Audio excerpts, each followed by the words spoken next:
आपको गिरनार की महिमा न्यारी के विषय में बता रही हूँ।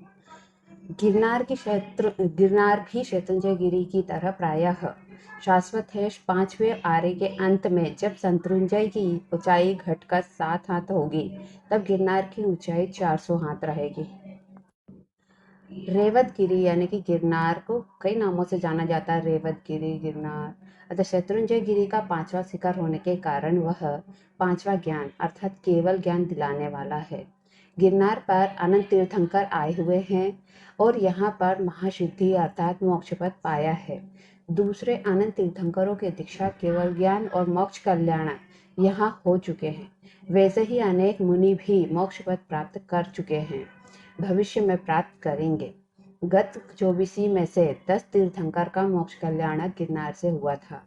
वर्तमान 24 के 22वें तीर्थंकर बाल ब्रह्मचारी श्री नेमिनाथ भगवान के दीक्षा केवल ज्ञान और मोक्ष कल्याण गिरनार पर हुए हैं। आगामी 24 में होने वाले भी पद्मनाभ आदि 24 तीर्थंकरों का मोक्ष गिरनार से होने वाला है और अंतिम 2 तीर्थंकर के दीक्षा केवल ज्ञान कल्याणक भी यहाँ से होने वाले हैं। स्वर्गलोक, पाताल लोक और मृत्यु लोक के चैत्यों में सुर, असुर और राजा गिरनार के आकार को हमेशा पूजते हैं। गिरनार की भक्ति करने वालों को इस भाव में और पर भाव में दरिद्रता नहीं आती। गिरनार महातीर्थ में निवास करने वाले तिर्यचों यानी जानवरों को भी 8 भाव के अंदर सिद्धि पद प्राप्त होता है। गिरनार महातीर्थ पुण्य का ढेर है। गिरनार महातीर्थ की सेवा से कई पुण्यात्मा इस लोक से सर्व संपत्ति और परलोक में परम पद को प्राप्त करते हैं। गिरनार महातीर्थ की सेवा से पापी जीव सर्व कर्मों का संक्षेप करके अव्यक्त और अक्षय ऐसे पद को प्राप्त करते हैं। गिरनार महातीर्थ की मिट्टी को गुरुगम के योग से तेल और घी के साथ मिलाकर अग्नि में गर्म करने से स्वर्णमय बन जाती है। गिरनार महातीर्थ में हर एक शिखर के ऊपर जल, स्थल और आकाश में घूमने वाले जो जीव हैं, वे सब 3 भाव में मोक्ष प्राप्त करते हैं। जो जीव गिरनार महातीर्थ पर आकर अपना न्यायोपार्जित धन सुपात्र दान द्वारा सद्व्यय करते हैं, उनको अनेक भवों तक सर्व संपत्ति प्राप्त होती है। जो जीव गिरनार तीर्थ पर आकर भाव से जिन प्रतिमा जी की पूजा अर्चना करते हैं, वे शीघ्र ही मोक्ष पद प्राप्त करते हैं। घर में बैठकर भी शुद्ध भाव से अगर गिरनार जी का ध्यान करें तो भी चौथे भाव में मोक्ष प्राप्त कर सकते हैं। गिरनार महातीर्थ में मोक्ष लक्ष्मी के मुख रूप रहे हुए गज पद नामक कुंड के पवित्र जल के स्पर्श से ही अनेक जन्मों के पापों का नाश होता है। गिरनार महातीर्थ के गज पद कुंड का जलपान करने से काम, श्वास, अरुचि, ग्लानि, प्रसूति और उदर के बाहरी रोग भी अंतर के कर्ममल की पीड़ा की तरह नाश होते हैं।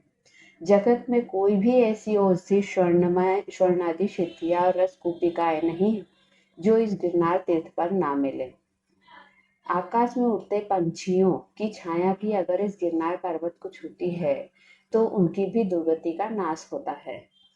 सहसावन में नेमिनाथ भगवान की दीक्षा और केवल ज्ञान कल्याणक हुए थे। सहसावन में लक्षरामवन श्री महानेम जी और साध्वी जी, राजीमती श्री जी आदि मोक्ष पद प्राप्त कर चुके हैं। सहसावन में अभी भी नेमिनाथ परमात्मा की प्राचीन प्रतिमा युक्त अद्भुत समोसरण मंदिर है। गिरनार महातीर्थ की पहली डूब पर अभी भी 14 वे विशाल जिनालय पर्वत के ऊपर तिलक समान शोभित हो रहे हैं। भारत भर में मूल नायक के रूप में तीर्थंकर नहीं होते हुए भी सामान्य केवली सिद्धात्मा श्री रहनेमी जी का एकमात्र जिनालय गिरनार महातीर्थ में है। जब तक गिरनार महातीर्थ की यात्रा नहीं की हो तब तक ही जीवों को सर्व दुख, सर्व पाप और संसार का घोर भ्रमण रहता है। मैंने आपको गिरनार की महिमा न्यारी के विषय में बताया है, उससे रिलेटेड बहुत सी बातें बताई है। अब मैं आपसे अंत में 3 प्रश्न करती हूँ, इसका उत्तर आप मुझे कमेंट बॉक्स में दें। अंतिम 24 के कितने तीर्थंकर गिरनार से मोक्ष गए थे? ये पहला क्वेश्चन है। दूसरा, गिरनार महातीर्थ किसका ढेर है? तीसरा क्वेश्चन, घर बैठे गिरनार का ध्यान करने वाले कितने भव बाद मोक्ष पद पा सकते हैं?